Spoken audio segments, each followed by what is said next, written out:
بسم اللہ الرحمن الرحیم الحمدللہ رب العالمین صلی اللہ علی محمد وآلہ الطیبین الطاہرین۔ ماہ مبارک رمضان کی دعاؤں کا سلسلہ، اور آج آپ کی خدمت میں 5ویں شب کی دعا تلاوت کی جا رہی ہے۔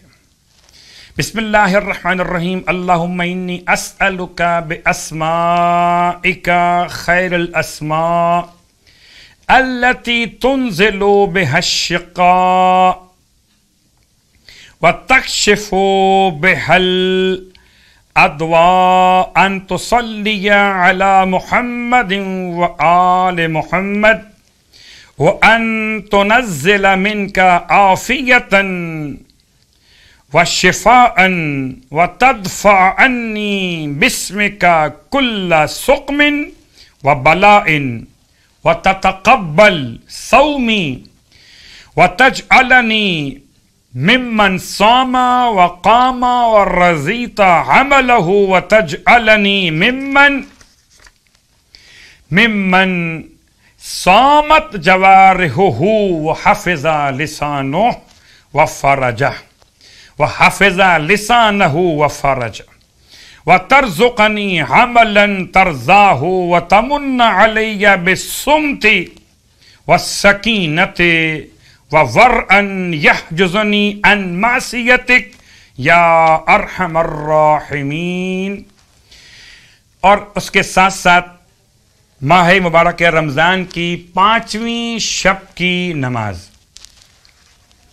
مولائے متقیان علی ابن ابی طالب علیہ السلام کے روایتوں کے سلسلے کو آگے بڑھاتے ہوئے 2 رکعت نماز امام نے 5ویں شب کے لیے بیان فرمائی، جس کی ہر رکعت میں الحمد کے بعد 50 مرتبہ سورہ اخلاص تلاوت کیا جائے، اور نماز مکمل کرنے کے بعد 100 مرتبہ درود کی تلاوت کی جائے۔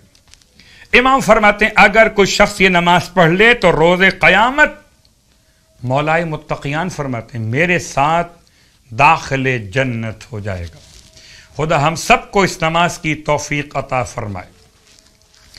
5ویں دن کے روزے کا ثواب، روایت آپ کی خدمت میں مسلسل ہے سرکار ختمی مرتبہ صلی اللہ علیہ وآلہ وسلم کی، کہ 5ویں دن روزے کی برکت سے پروردگار عالم جنت مأوا میں تمہیں 1000 شہر عطا کرے گا۔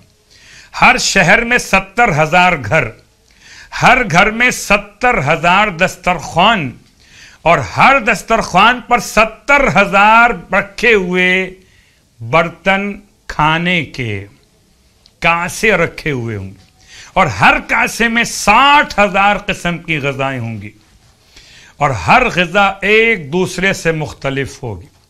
پروردگار اس روزے کا ثواب ہم سب کو عنایت فرمائے۔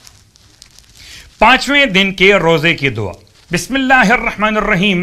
اللہم اجعلنی فیہ من المستغفرین واجعلنی فیہ من عبادک الصالحین القانتین واجعلنی فیہ من اولیائک المقربین برأفتک یا ارحم الراحمین۔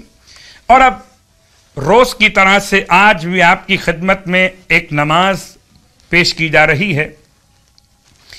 یہ نماز کے جس کا حوالہ کتاب فلاح السائل میں عروۃ الوثقی میں اس نماز کو بیان کیا گیا۔ یہ نماز وہ جو رسول خدا صلی اللہ علیہ وآلہ وسلم سے روایت کی گئی۔ 2 رکعت نماز مغرب اور عشاء کے درمیان پڑھی جائے گی۔ اس نماز کا نام ہے نماز وصیت۔ پہلی رکعت میں الحمد کے بعد 13 مرتبہ سورہ زلزال کی تلاوت، دوسری رکعت میں الحمد کے بعد 15 مرتبہ سورہ اخلاص کی تلاوت۔ 2 رکعت نماز، نماز وصیت، مغرب اور عشاء کی نماز کے درمیان۔ رسول خدا صلی اللہ علیہ وآلہ وسلم کی بارگاہ سے امام جعفر صادق علیہ السلام نے اس طرح سے اپنے جد کے الفاظ کو بیان فرمایا کہ جو شخص بھی اس نماز کو انجام دے گا مومنین میں سے، اور اگر یہ نماز مہینے میں 1 مرتبہ پڑھ لے یا سال میں 1 مرتبہ پڑھ لے تو پروردگار عالم اس سے نیک عمل کرنے والوں میں شامل فرما لے گا، اور اگر ہر جمعے کے دن اس کو پڑھے تو پروردگار عالم اس کو مخلصین میں شامل کرے گا، اور اگر ہر رات میں پڑھ لے تو کیا کہنا کہ پروردگار عالم اس کے لیے جنت کے دروازے کھول دے گا، اور اتنا ثواب اسے عطا فرمائے گا کہ اس کو سوائے خدا کے کوئی اور شمار نہیں کر سکتا۔ خدا ہم سب کو نمازوں کی توفیق عطا فرمائے۔